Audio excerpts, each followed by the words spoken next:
ایک حدیث پاک ہے بخاری مسلم میں، بڑے غور سے سنیے گا اور اس کے اندر جتنے پہلو ہیں ان پر پوری توجہ دیجیے گا کہ کہیں ہم ادھر آ تو نہیں گئے۔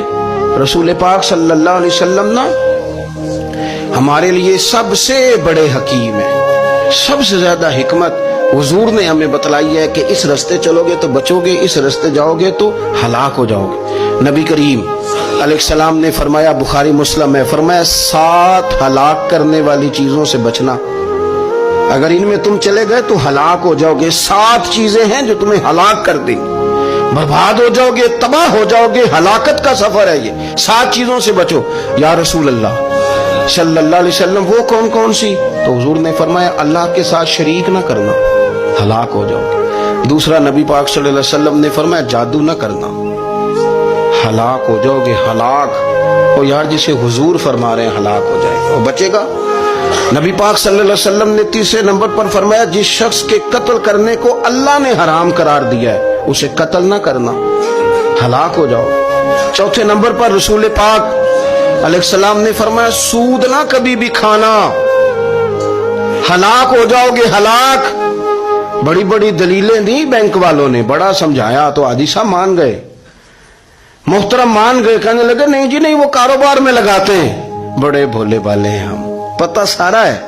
اور دیکھو سب کاموں کے باوجود مستقل بینکوں میں پیسے اس اکاؤنٹ میں رکھے ہوئے ہیں جہاں سے مستقل سود آتا ہے۔ حضور نے فرمایا، نہ کرنا یہ کام۔ تو کہتے میں سود پہ پیسے لے کے کاروبار چمکاؤں گا، تیرے نبی پاک نے تو فرمایا تو ہلاک ہو جائے گا۔ تو کہتا ہے میں میل لگاؤں گا، حضور نے تو فرمایا ہلاکت ہے۔ تو کہتا ہے میں بڑا کچھ کر جاؤں گا تو ہلاکت ہے۔ اچھی طرح سمجھ لیں، اصل مال بھی ضائع ہو جاتا ہے اس بندے کا جو سود کا مال ملا لیتا ہے، اصل برکت بھی اڑ جاتی۔ اور میرے نبی پاک صلی اللہ علیہ وسلم نے 5ویں نمبر پہ فرمایا، یتیم کا مال نہ کھانا، ہلاک ہو جاؤ گے۔ نہ کھانا ان کا مال، یہ کروڑوں ہو، اربوں ہو یا 10 روپے ہو، یتیم کا پیسہ نہ کھا جانا، ہلاک ہو جاؤ گے، ہلاکت تمہیں آ لے گی۔ اور پھر 6 نمبر پر نبی پاک علیہ السلام نے فرمایا، کفر سے جہاد ہو رہا ہو تو کبھی پیٹ پھیر کے بھاگنا نہ، ہلاک ہو جاؤ گے۔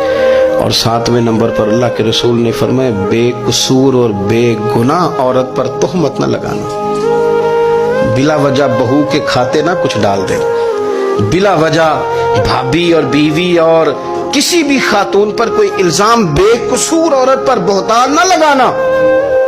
مار مار کے ایک شخص نے بحال کر دیا بیوی کو اور بعد میں پتا چلا کہ جی مجھے شک ہے تعویذ کراتی ہے۔ کیا آپ کی سوچ ہے؟ مسلمان اللہ کو ماننے والا اور اس باتوں پر الزام لگائے گا تعویذ کرا کے لاتی؟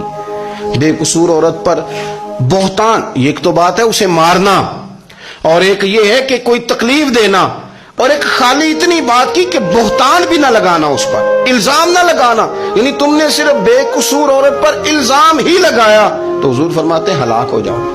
یہ ہلاکت والا کام ہے، لیکن ہم بغیر سوچے سمجھے کہہ دیتے ہیں اس نے کہا ہے، اس نے کیا ہے، یہ کرتی ہے، یہ کام نہیں کرے۔ یہ 7 وہ چیزیں ہیں جو ہلاک کر دیں۔